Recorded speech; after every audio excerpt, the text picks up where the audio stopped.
Esse texto, geralmente ele é usado, esse texto em pregação, na ressurreição de Cristo, na Páscoa. Mas ao estudá-lo, eu falei, eu quero fazer uma ligação com o relacionamento da nossa igreja. Vamos abrir as nossas Bíblias em João, capítulo 13, de 1 a 10. A cerimônia é conhecida como a cerimônia dos lava-pés.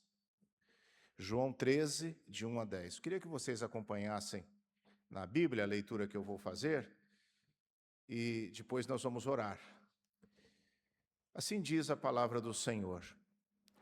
Ora, antes da festa da Páscoa, sabendo que Jesus, que era chegada a sua hora de passar deste mundo para o Pai, tendo amado os seus que estavam no mundo, amou-os até o fim.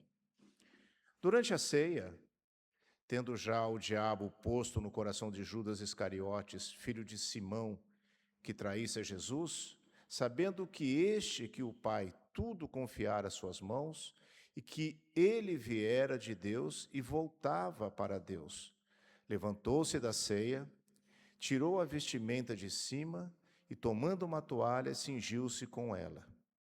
Depois, deitou água na bacia e passou a lavar os pés aos discípulos e a enxugá-los com a toalha com que estava cingido. Aproximou-se, pois, de Simão Pedro, e este lhe disse: Senhor, tu me lavas os pés a mim?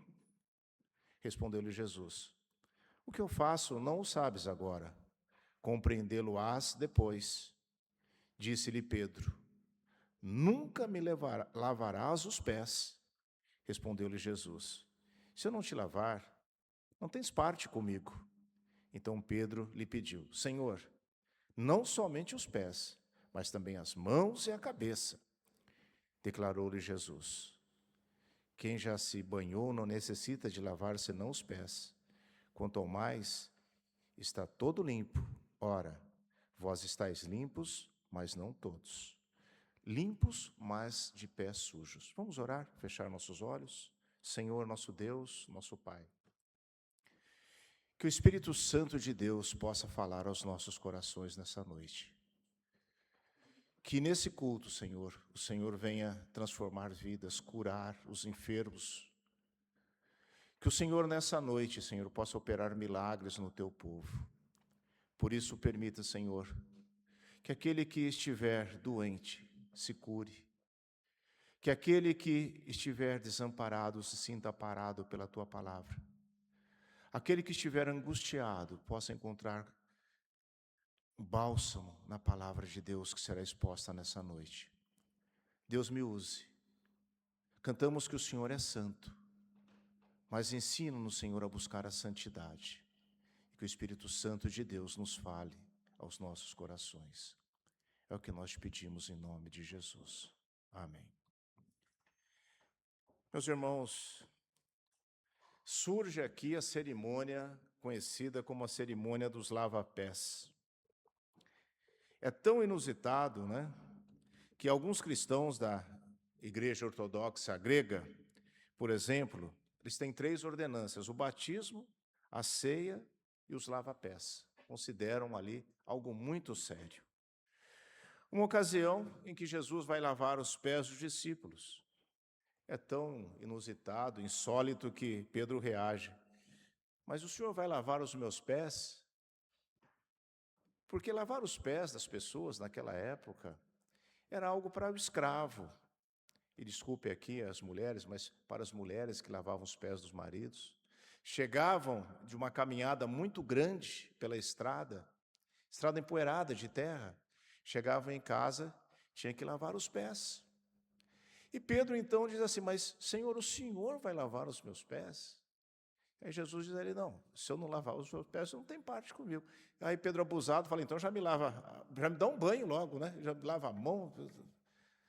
Ele não entendia. Sabe por quê ele diz isso? Porque existia um ritual dos judeus de purificação, onde eles eram purificados com banho, lavavam a pessoa, lavavam as partes, e aí ele era purificado. E Pedro então achou que ele deveria ser purificado novamente por Jesus. Jesus falou: não. O que eu faço aqui é para demonstrar a você o amor que eu tenho, a humildade que eu tenho. Meus irmãos, isso deve ser algo para nós levados em consideração, e quando pensamos, muitas vezes, é bom nós prestarmos atenção que algumas pistas no Evangelho de João, como deve ser a visão que eu queria tentar passar para vocês, uma visão que a igreja deve nutrir ao próprio respeito nos relacionamentos internos da igreja. O que eu queria passar para você nessa noite é, baseado nesse texto, como deve ser a nossa visão relacionada aos nossos relacionamentos internos. O primeiro assunto, a primeira coisa que João mostra nesse texto que nós podemos extrair é que a igreja é uma comunidade que tem a amizade de Jesus. A igreja é uma comunidade que tem a amizade de Jesus. Começamos no versículo 2. Durante a ceia, tendo já o diabo posto no coração de Judas Iscariotes, filho de Simão, que traísse Jesus. Como assim, durante a ceia? Bom, estava sendo servido o jantar. Eles estavam comendo juntos. Comer junto criava um vínculo muito profundo com alguém, e nesse vínculo existe uma conexão muito grande com Jesus. Vou aqui provocar o Abelardo. Abelardo, oficial da Polícia Militar. O que nós temos no quartel, Abelardo? O rancho dos praça, subtenentes e sargentos, e o dos oficiais. Comem juntos? Não, não comem juntos. Não são do mesmo grau hierárquico. Existe essa separação. Então, comer junto para as pessoas, sentar à mesa com a mesma pessoa, significa um relacionamento muito próximo. E Jesus estava nesse momento com os seus discípulos dizendo: olha, vocês são íntimos, são meus amigos. A igreja é uma comunidade que tem a amizade com Jesus. Essa liderança é uma liderança onde nós precisamos entender que Jesus nos mostra o amor, a humildade pelas pessoas. Significava que havia uma familiaridade, fazer parte da família. É interessante que quando Jacó se separou do sogro, as duas esposas de Jacó disseram assim: nós não temos nenhuma herança com o nosso pai. Se você olhar lá atrás na sua Bíblia, você vai ver essas declarações. O nosso lugar, é ao lado de Jacó. Ou seja, acabou o vínculo, não tinham herança. É exatamente isso que Jesus está dizendo. Pedro, se eu não lavar os seus pés, você não tem herança comigo, você não tem parte comigo. É isso que está sendo dito. Vocês têm comigo a herança. Qual é a herança que Jesus nos deixou? Ah, pastor, Jesus deixou a herança da salvação. É verdade, mas não é só isso, nós cantamos aqui. Santo, devemos buscar a santidade, nós devemos trabalhar a palavra de Deus na nossa vida, mas nós não devemos esquecer um ponto principal. É que nós não somos superiores a ninguém. Nós precisamos demonstrar humildade no nosso trabalho, no nosso dia a dia. Respeito se adquire com conhecimento. Respeito se adquire com o exemplo, com a retidão que cada um de nós devemos ter nos nossos relacionamentos. E isso, meus amados irmãos, começa na nossa casa. E nós devemos trazer isso para a nossa igreja, para o nosso trabalho, e essa retidão, esse amor de Deus, essa humildade deve prevalecer na nossa vida todos os dias. E nós precisamos entender algo muito importante. Não é o seu saldo bancário, não é a cor do seu cartão de crédito, não é os seus títulos que você tem de curso de graduação ou pós-graduação, que vai te levar à salvação. É o seu relacionamento, é a escolha de Deus. E a forma como as pessoas veem você e enxergam você. Isso deve nos chamar a atenção para o fato de que a igreja é completamente distinta de qualquer organização do mundo. Muitas vezes, dentro da própria igreja, nós queremos gerir a igreja por princípios humanos. Eu me lembro de uma igreja que eu fui pastor 12 anos no Jardim Arpoador. E grande parte do conselho da igreja eram empresários. E eles tinham uma dificuldade muito grande de investir no evangelismo, investir na igreja. E ao lado havia um terreno baldio. Eu falei, gente, vamos comprar esse terreno. A nossa igreja aqui tem 15 anos. A gente pega um dinheiro, vai lá como é que chama aquele negócio da igreja que fornece verba, Gustavo? Tem um negócio da igreja presbiteriana, junta patrimonial, pedimos um empréstimo, vamos no banco. Não vamos perder esse terreno aqui. Sabe por quê? Nós precisamos de uma igreja que tenha estacionamento. Ah, pastor, eles estão pedindo 100 mil nesse terreno. Eu falei, puxa, a gente consegue pagar. Eu ajudo, vamos pensar nisso. Ah, pastor, vai ficar dispendioso. Não comprou o terreno, foi vendido o terreno por 150 mil. Sabe o que foi construído lá? Numa garagem. Ah, na hora do culto, domingo, eram os ônibus, os caminhões chegando, aquele barulho. Eu falei, gente, a gente podia ter comprado esse terreno, feito uma quadra de futebol para os jovens, para fazer atividade, podia cobrir, servir de estacionamento à noite, comunidade para a igreja. Falta de visão. Muitas vezes na nossa vida, nós temos que investir. Nós perdemos algumas oportunidades, nós temos que investir no reino de Deus, investir nas pessoas. Nós precisamos gastar mais nas obras, porque esta é a matemática de Deus. Não faltam recursos, e não falta vida para quando a igreja abre a sua porta, abre o coração para o mundo. Mas quando nós fechamos, quando você vê uma instituição secular, quando vê um agrupamento humano, e vê aquilo ali somente como um clube social, então a igreja começa a falhar. Meus irmãos, a igreja é a comunidade que tem amizade de Jesus Cristo.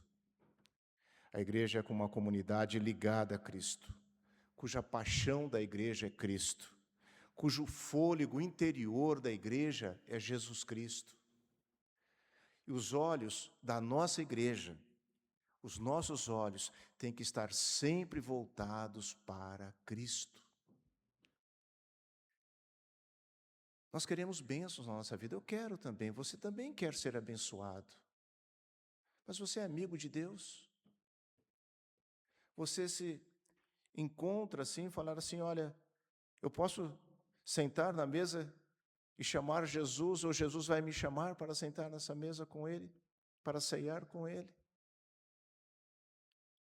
A igreja precisa ser amiga de Cristo, crescer em santidade, crescer em conhecimento na palavra de Deus.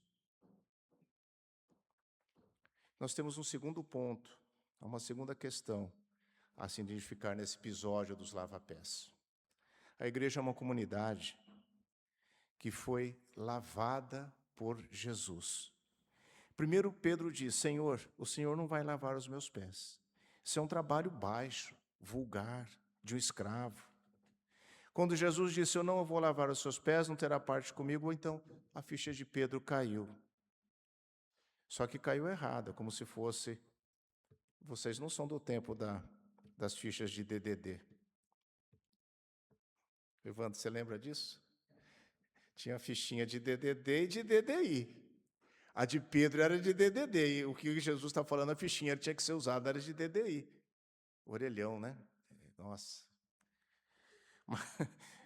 Hoje o pastor tirou isso, né? Mas olha só, meus irmãos, Pedro pensou nos banhos de purificação do judaísmo, que é a semente do batismo dos cristãos.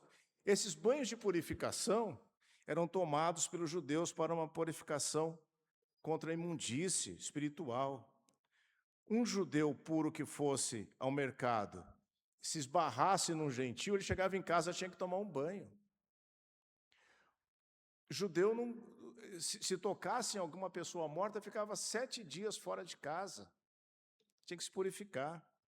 Então, Pedro, nesse momento, ele está pensando na purificação.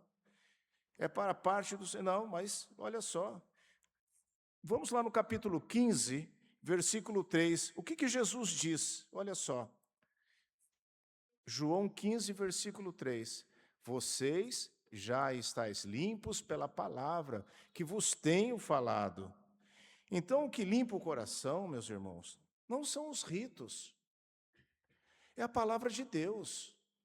Pensamos no rito, na solenidade, na liturgia, pensamos no culto, pensamos em vários aspectos da vida cristã, como sendo capazes de nos purificar a alma e nos apresentar diante de Deus. Como assim, pastor? É bom vir para o culto. Aqui nós somos aquecidos, não é verdade? Você não veio, cantou, levantou o braço. Temos até que sacoleja na hora dos cânticos espirituais, né? Trocamos experiências, adoramos com a família.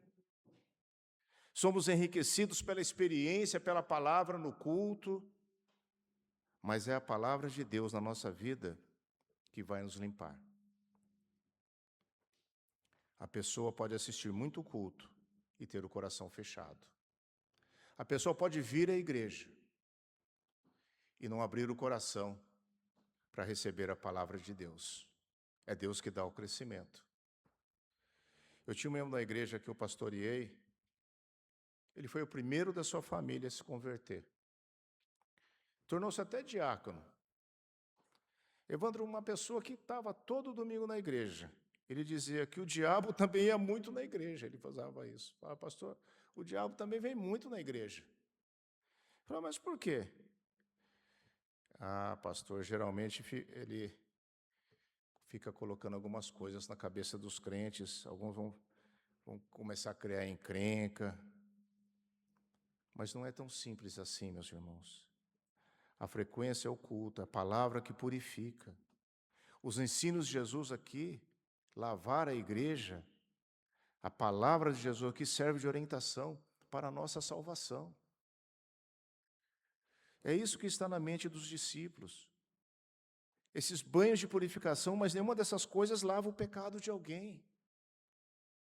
Não é você andar de joelho, você acender uma vela não sei de que tamanho, você fazer isso, fazer aquilo, que vai te dar a salvação. Não, presta atenção. Capítulo 6, versículo 11. Vamos lá. Primeira carta de Paulo aos Coríntios, no capítulo 6. 1 Coríntios, capítulo 6, versículo 11. O que Paulo diz para nós? Mas vós fostes lavastes, mas fostes santificados, mas fostes justificados em nome do Senhor Jesus Cristo e no Espírito Santo de Deus. Foram lavados, santificados, justificados em nome do Senhor Jesus Cristo e no Espírito Santo da igreja. Isto é a igreja. A igreja é um grupo de pessoas que teve essa experiência. Nós fomos perdoados por Jesus Cristo, nós fomos lavados e regenerados pelo sangue de Cristo. Água não lava pecado, e nunca lavou o pecado. O que lava é a obra de Cristo. É Jesus Cristo que salva.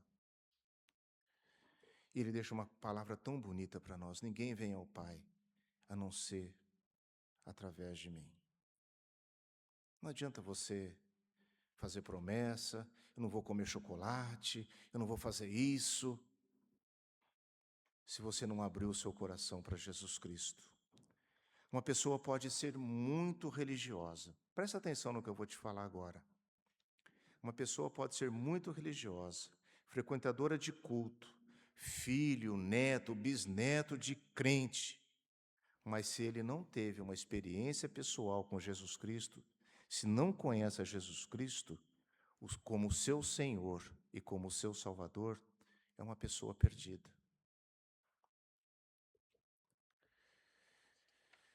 Meus irmãos, eu gostaria de trabalhar alguns pontos que são importantes, mas eu entendo que uma das coisas mais importantes que nós precisamos entender nessa passagem da Bíblia é que fica caracterizado é o amor, a humildade, é a preocupação de Jesus Cristo em deixar a palavra aos seus discípulos, a verdadeira palavra. Nós precisamos entender que aqui na nossa igreja é onde nós crescemos no conhecimento da palavra de Deus através dos cultos, através da escola dominical, mas ninguém vai cobrar de você ou impor de você a sua dedicação pessoal pela leitura da palavra e o seu relacionamento de Deus. Nós não somos juízes. Eu sou pastor, você é presbítero, você é membro da igreja. Ninguém vai julgar você. Nem podemos, porque nós seremos julgados por Deus também, qualquer um de nós.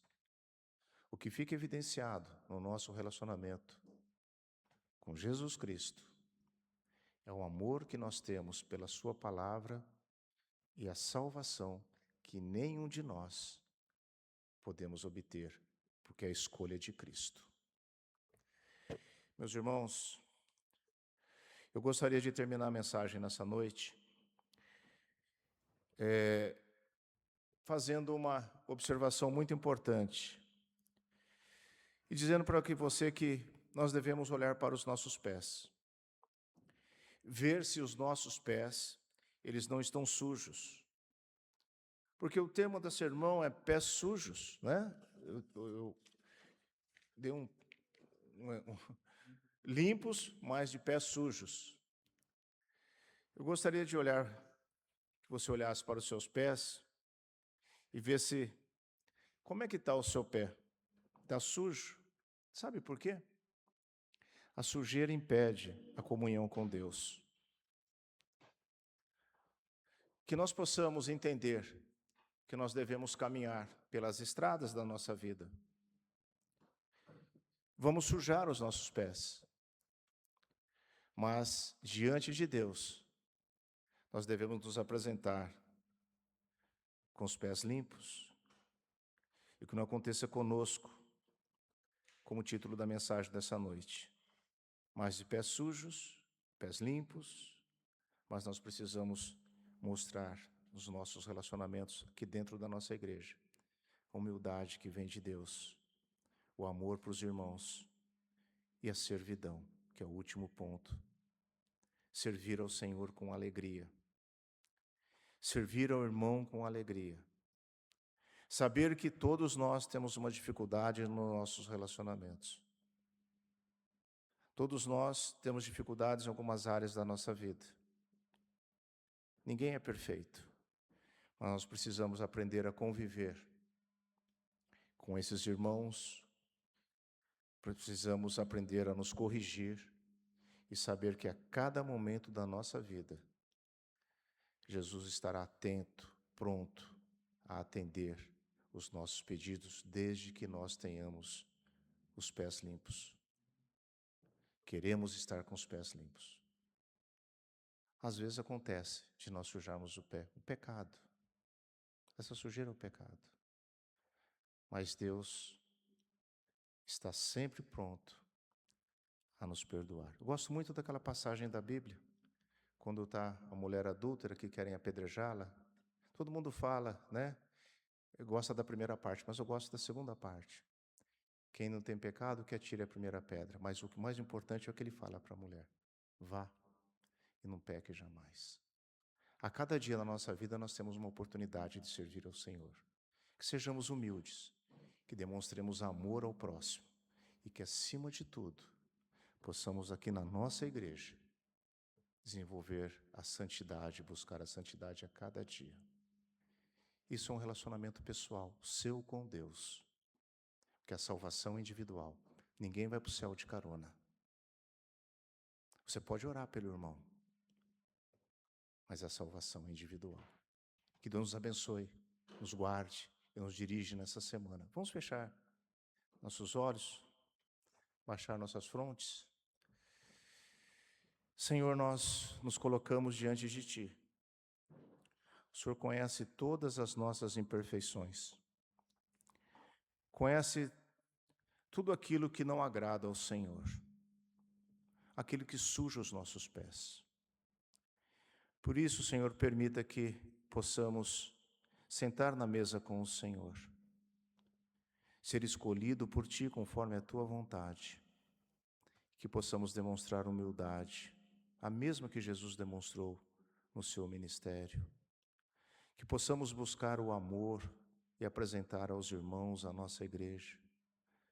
Que possamos, Senhor, a cada dia da nossa vida, entendermos o quanto é importante nos alimentarmos da Tua palavra. Por isso, Pai, nessa semana, nos use conforme o Teu querer, que possamos servir ao Senhor, servir ao próximo. E tudo que façamos, Senhor, na nossa vida, seja conforme a Tua vontade, para a honra e glória do Teu santo nome. Fica conosco, Senhor, é o que nós te pedimos, em nome de Jesus. Amém.